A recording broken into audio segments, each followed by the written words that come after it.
coming up on Time for Hope. There's a period where you might hope to restore the marriage, and there is a possibility. Once that divorce is final and the other person has moved on, if you don't go through a process yourself where you let go and say goodbye, you're not going to have a chance to know the full abundant life that God now has for you. Join Dr. Freda Cruz, licensed professional counselor, and her guests as they provide practical solutions to real-life problems on Time for Hope. I'm Dr. Freda Cruz, and as host of Time for Hope, a faith-based mental health show, I welcome you for the second week to join me with author and family divorce mediator Sandra Dopf and therapist and life coach Jennifer Cisney. They are authors of a book titled Emerge Victorious, a woman's transformational guide after her divorce. We began it last week and are continuing with it through this week.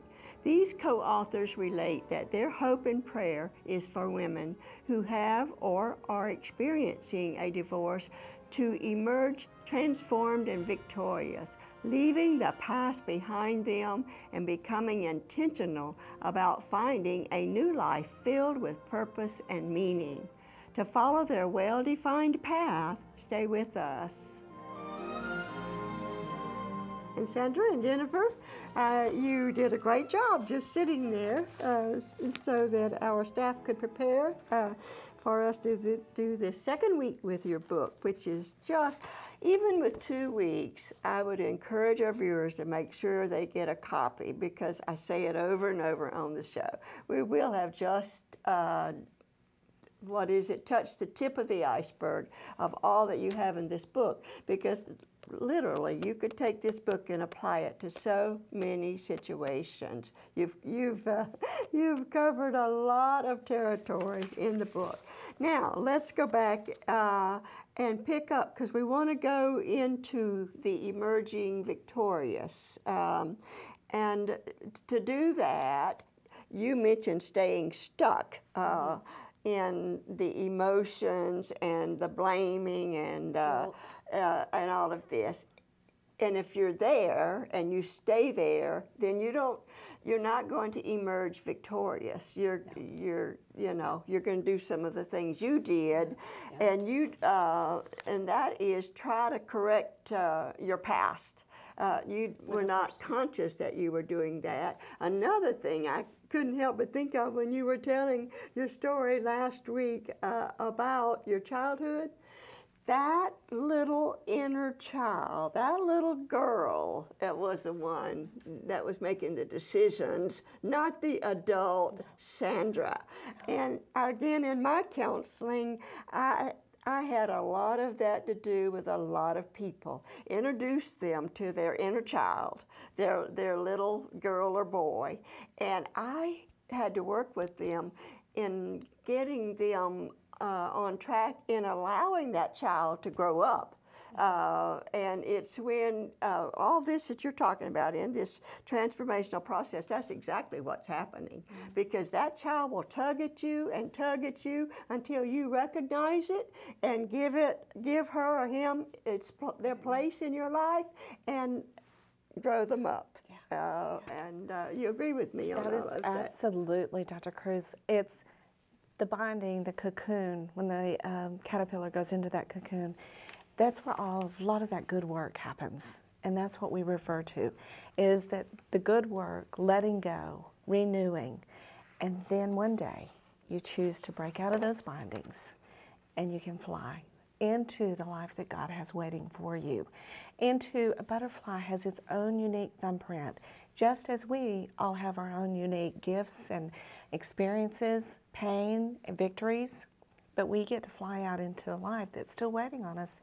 And that means in that cocoon, though, we've got to get rid of what we're dealing with from the divorce, whether that be past shame, guilt, bitterness, anger. We need to also deal with whatever we brought into the marriage that we're still dealing with, because we want to fly free and forward as healed, transformed, beautiful women. You call it invisible prison walls, and we all have them. We all have them. And once a wound is open, like a divorce, I have always found that it becomes the wound for all of our wounding, and you don't know where the line is drawn, and it all gets put together, as it were. And I thought you did a really good job, both of you, on the getting from behind, breaking out of those invisible prison walls, as I say, because we all have them. Now let's go back to saying goodbye to your marriage. Reality has to set in, doesn't it? Acceptance has to set in, doesn't it? And there literally has to be a time that you decide that you want to put it in the past. You want to say goodbye to that marriage and move forward. Who wants to speak to that? You know, Freda, with many of our other losses in life, such as a death or a transition to a new period of life, society has ceremonies. We have opportunities to openly grieve, for people to say, I'm so sorry this happened, for us to cry or express our emotions. But that's not the case with divorce. There are no divorce memorial services out there. I don't see any divorce cards in the sympathy section. I'm so sorry for the death of your marriage. And most of the time, at best, many people will come up and say, oh, I'm so sorry about what happened. But we aren't encouraged to share, to talk about it, to bring to closure. And in fact, sometimes as Christians, with good intention, especially if a woman has been abandoned by her husband, he's left, or he's had an affair, a lot of people will say, you just stay and pray and wait, and if you wait long enough, he'll come back. Well, I've heard that over and over, and some of them have waited for many, many years, and he hasn't come back, and he's happily married and going on with his life. And I say there's a period where you might hope to restore the marriage, and there is a possibility, but once that divorce is final and the other person has moved on, if you don't go through a process yourself where you let go and say goodbye, you're not going to have a chance to know the full abundant life that God now has for you after that. So I think there's a balance. Certainly we want people to know for sure that they've done everything they can to make the marriage work, but once it's done, and that the divorce is final, once your spouse has moved on, it's time for you to do the same. And we talk in the book a lot about creating rituals for yourself, creating ways to say goodbye to your marriage. You know, I like it that you bring out that not to drag it out. Once you know that it's got to be, and once you know you're already into the legal process, I think you did a great job of saying, don't drag it out forever.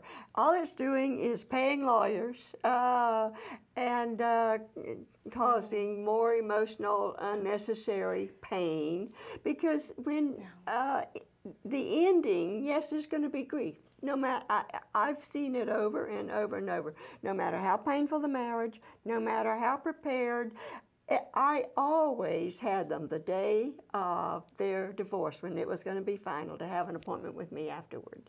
And they would come to my office. That was something we went through, because there was grief and pain even then when that thing slams down and it's final. But it's a good time to get counseling and make that decision, isn't it? It absolutely is, because there's a whole new future opening up, and it's uncharted territory. You're moving forward into a life. You mentioned that. It's risk. It is. It's risky and it's unknown. However, we're still modeling for our children, and we're still modeling how to be a good parent and how to get up and get going again and move on. And we really talk a lot about, too, packing up what you don't need, which is, there may have been terrible papers written and letters written by attorneys or pictures. You need to do away with that. Don't focus on that. There may be things you want to keep. It may be the photo album of the wedding that you want to pass on to the children one day. You need to pack that up for storage, for safekeeping. And then you're free to start building a life that reflects you, and reflects that you and your children, if you have children, you're still a family. You can create a home. You can create a new tomorrow. And that is the passion behind this book, is helping women to know that we still matter, and that we're living out each day is victorious. You know, children are the fallout of divorce. There's no doubt in my mind about that. I've had some of my children divorced with children involved, and it's a very painful experience as a grandparent to watch grandchildren go through the divorcing of their parents. And you've got these pictures, these family pictures where they're all in it and as a couple, and I've had those decisions to make as we've arranged. I've had a precious granddaughter that has taken our photo albums and put them in order according to each child and their offspring and so on and so forth. It's a big thing in our family. And I had to decide what I was going to do with the former in-laws' pictures, and I did what you mentioned. I sorted out those that I thought the grandkids would want of the other parent, and even wedding pictures.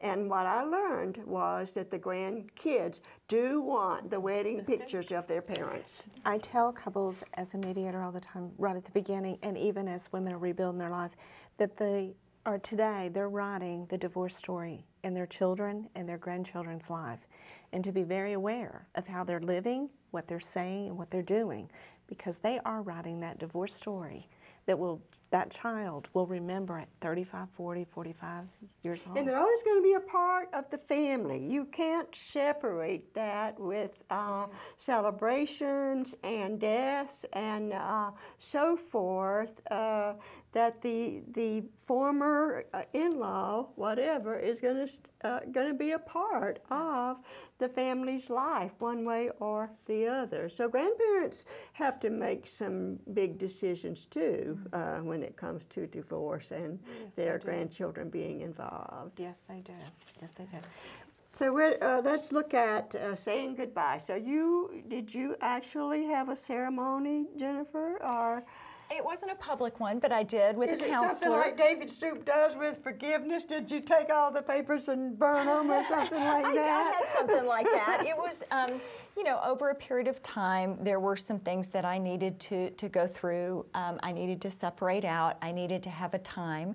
And I actually had some friends who were a part of that process with me where we would take and put those things away. Like Sandra said, some you throw away, some you pack away. But you have a time that, okay, this is finished now. And then we went out and we all went out to celebrate. And I know that may sound a little strange, but it was not celebrating the divorce. It was celebrating this new journey that I was embarking on, because with the belief that God now had a plan and that every ending, even painful endings, contain within them a new beginning. And we were celebrating that first day of the rest of my life. You know what I liked you put in your book too, and it's so true, and that is the marriage, no matter how bad, there's some good memories, and you have no reason to pitch those because it's a season of your life. It's a number of years of your life, and what's good you want to hold on to. Yes, and I think we make the mistake sometimes of thinking because of the divorce we only have to focus on the bad. And there was that wedding day. There were Christmases. There were presents. There were having children. There were holidays. There's memories. There were great conversations. And it's take what's good and hold it. Hold it, especially for the children. Well, yeah, but even for yourself, but especially for the children. But hold it and let go of what needs to be let go of.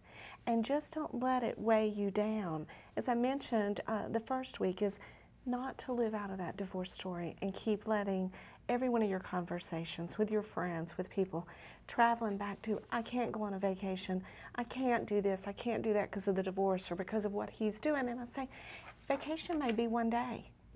Do something fun for yourself today, but be intentional with that day and be intentional with each of your days, and strung together it becomes your new life. Well, they're telling me we need to go. It is time for break, and we will be right back. Too many people believe that the grass is greener on the other side of divorce, or that divorce is the answer to their never-ending conflict. Admittedly, divorce is sometimes inevitable, and under some circumstances, it is better than two people destroying each other in their attempts to save their marriage for the sake of saving a marriage. Whatever the reason, divorce is never without grief. Either one or both partners will grieve the loss of their marriage. If children are involved, they will experience loss and confusion. To grieve one's losses is normal, natural, and healthy. So when divorce happens, the first step towards healing and recovery is to own and honor the feelings of betrayal, anger, confusion, guilt, fears, loneliness, depression, and all other emotions that the breakup of a marriage and or family can produce. Don't kid yourself or your children. For the time being, things are not all right, and the reality is that it is going to be a tough go for a while. If you are the grieving one, go with the flow and give yourself time to grieve. At the same time, begin forming a long-range view and perspective. Endings can usher in new beginnings. Healing and recovery will not come until you face the reality that your marriage has ended. While you grieve, you must also start moving towards the future. Make sure that you are getting sound legal and financial advice. Perhaps a divorce support group can provide the empathy and nurturing you need early on. If you are already in counseling, I suggest continuing until you feel that you have successfully navigated the treacherous rapids of divorce. If you have not sought counseling, now would be a good time. Make sure that your counseling includes biblically based spiritual direction, which will include allowing the compassionate and omnipotent Creator God to get you back on the right path that He has planned for you, in spite of what He has allowed to happen in your life. As you gain strength and gradually let go of the past, you will be able to embrace the future, believing it to be pregnant with hope and meaning.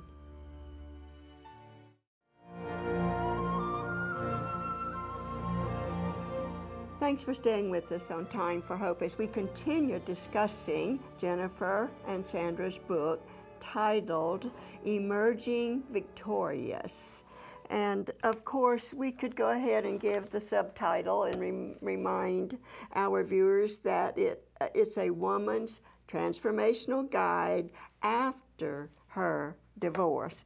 Now, I want to bring both of you back to something into the process of divorce from the beginning to the end, and that is how you related to the Lord in all of this. I know I've lost my husband. Yesterday was 2 years ago that my husband passed away, and I know there's some similarities here in your book, but and I know that the aloneness and the grief and the change, transitioning to my next life. Sandra Wilson, a friend of mine and Jennifer's, she has often said to me, Freda, I feel like I've lived several lives.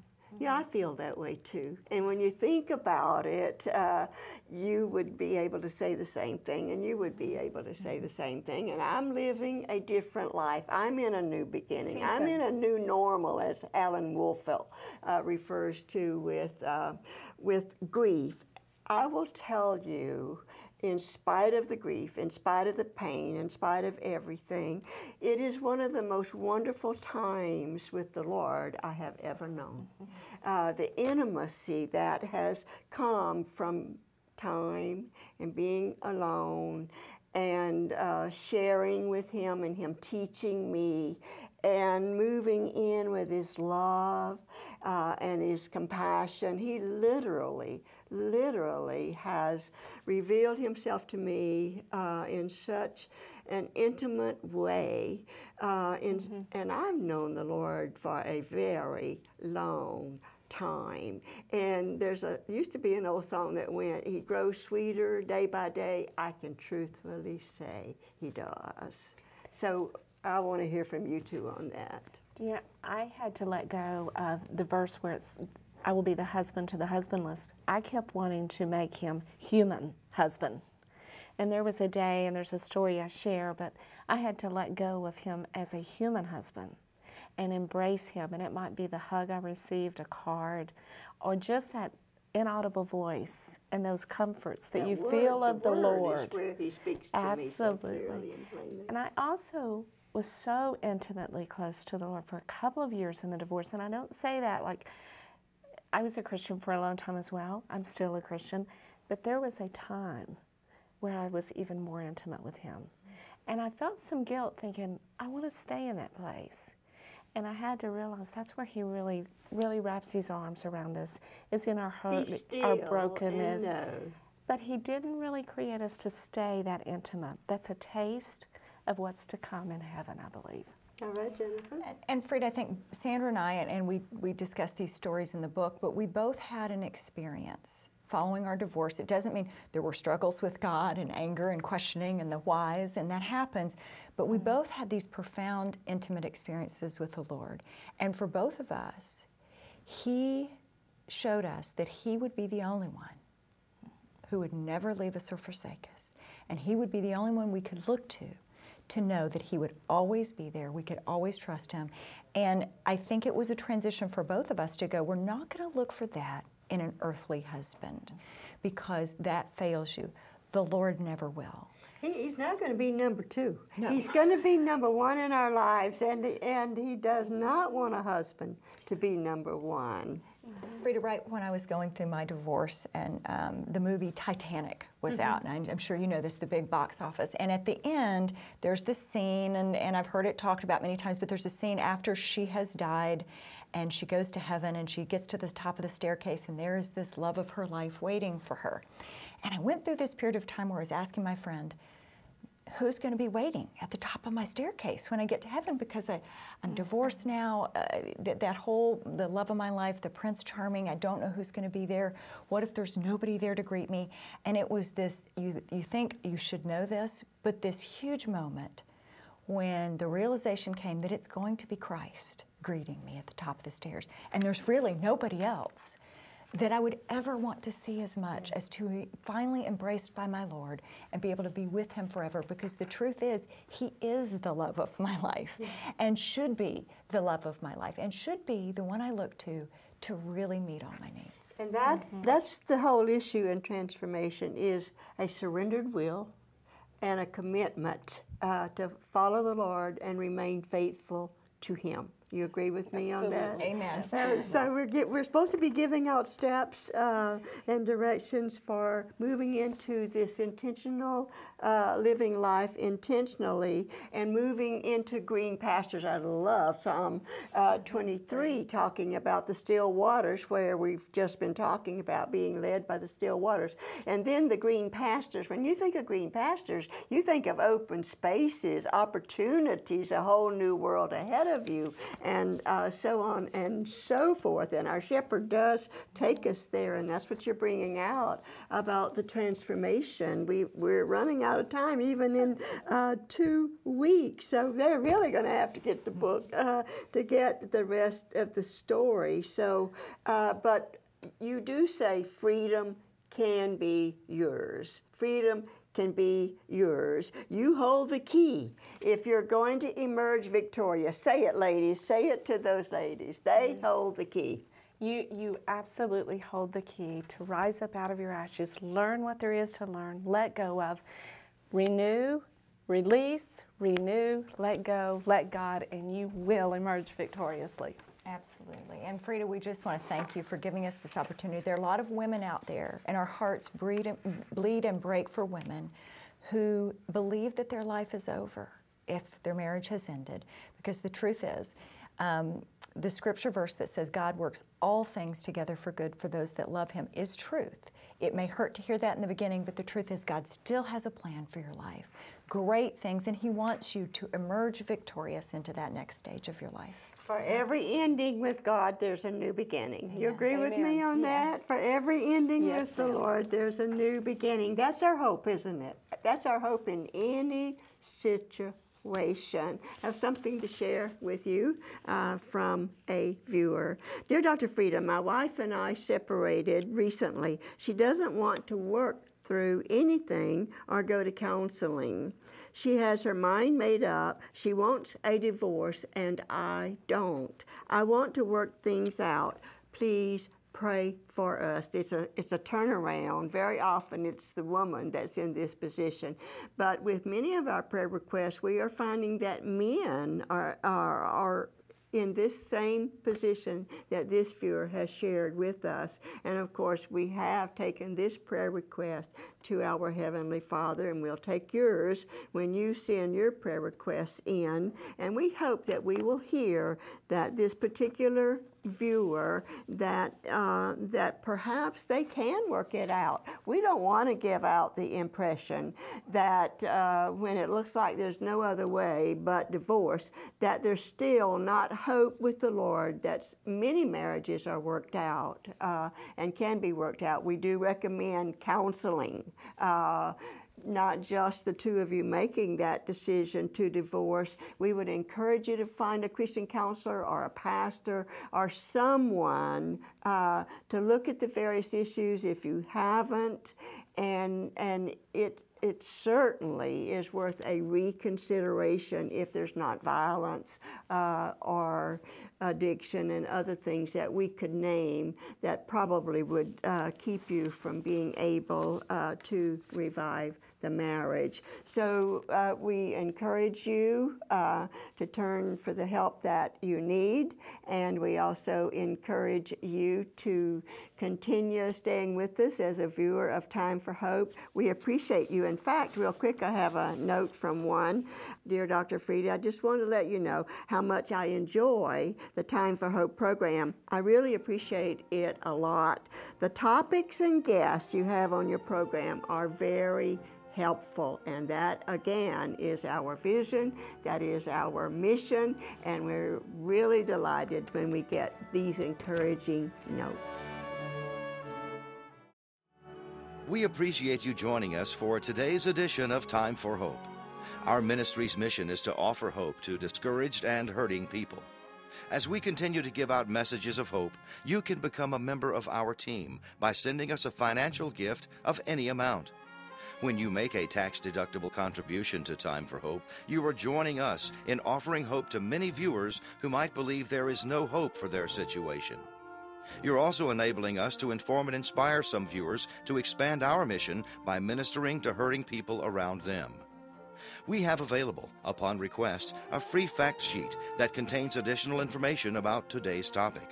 And as always, you can receive a copy of our guest's book for a gift of $14 or more. To receive the free fact sheet or our guest's book, or both, you may call us at 1-800-669-9133. Write us at Post Office Box 2169, Spartanburg, South Carolina, 29304, or visit our website at timeforhope.org. Until next time, have a great week, and remember, it is time for hope.